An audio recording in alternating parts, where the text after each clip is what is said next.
Top fly cricket മലയാളത്തിൻ്റെ പുതിയൊരു വീഡിയോയിലേക്ക് സ്വാഗതം. ആരാധകരുടെ കാത്തിരിപ്പിന് വിരാമം ഇട്ടിരിക്കുകയാണ്. BCCI ഇന്ത്യൻ ടീമിൻ്റെ പുതിയ കോച്ചിനെ പ്രഖ്യാപിച്ചിരിക്കുകയാണ്. മുൻ ഇന്ത്യൻ താരം ഗൗതം ഗംഭീറാണ് ഇന്ത്യയുടെ ഹെഡ് കോച്ചായി തിരഞ്ഞെടുത്തിരിക്കുന്നത്. T20 വേൾഡ് കപ്പോടെ ഇന്ത്യൻ കോച്ച് രാഹുൽ ദ്രാവിഡ് കാലാവധി പൂർത്തിയാക്കിയിരുന്നു. ഇന്ത്യയെ ചാമ്പ്യനാക്കി കപ്പോടെയാണ് താരം തന്റെ കാലാവധി അവസാനിപ്പിച്ചത്. കോച്ചായി തുടരാൻ താരം ആഗ്രഹിക്കുന്നില്ല എന്ന് പറഞ്ഞതിന് പിന്നാലെയാണ് പുതിയ കോച്ചിനായുള്ള BCCIയുടെ പ്രഖ്യാപനം ഉണ്ടായത്. ഇപ്പോൾ ഇതാ ഗൗതം ഗംഭീർ ഇന്ത്യയുടെ ഹെഡ് കോച്ചായി ചുമതല ഏറ്റെടുത്തിരിക്കുകയാണ്.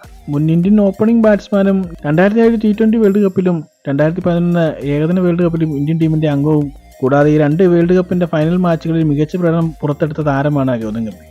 കൂടാതെ IPL കൊൽക്കത്ത നൈറ്റ് റൈഡേഴ്സിന്റെ കിരീടം ചൂടിയ ക്യാപ്റ്റനാണ് ഗൗതം ഗംഭീർ. ഇത്തവണ IPL കിരീടം നേടിയ കൊൽക്കത്ത നൈറ്റ് റൈഡേഴ്സിന്റെ ഹെഡ് കോച്ചായിരുന്നു ഗൗതം ഗംഭീർ. താരത്തിനെ ഇന്ത്യൻ ടീമിന്റെ ഹെഡ് കോച്ചായി പ്രഖ്യാപിച്ച BCCI സെക്രട്ടറി ജയ്ഷാ ഇങ്ങനെ പറഞ്ഞു: ഇന്ത്യൻ ടീമിന്റെ പുതിയ ഹെഡ് കോച്ചായി ഗൗതം ഗംഭീറിനെ സ്വാഗതം ചെയ്യുന്നു. തന്റെ കരിയറിൽ തന്നെ വ്യത്യസ്ത റോളുകളിൽ മികവ് പുലർത്തുകയും പ്രതിസന്ധികൾ തരണം ചെയ്യുകയും ചെയ്ത ഗൗതം ഗംഭീർ ഇന്ത്യൻ ക്രിക്കറ്റിനെ നയിക്കാൻ അനുയോജ്യനായ വ്യക്തിയാണെന്ന് താരം പറഞ്ഞു.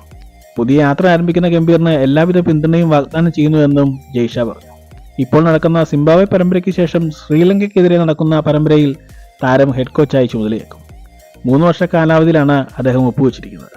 2027 ഡിസംബറിൽ താരത്തിന്റെ കാലാവധി അവസാനിക്കും. ഇത്തരം ക്രിക്കറ്റ് വാർത്തകൾക്കായി ഈ ചാനൽ സബ്സ്ക്രൈബ് ചെയ്യുക.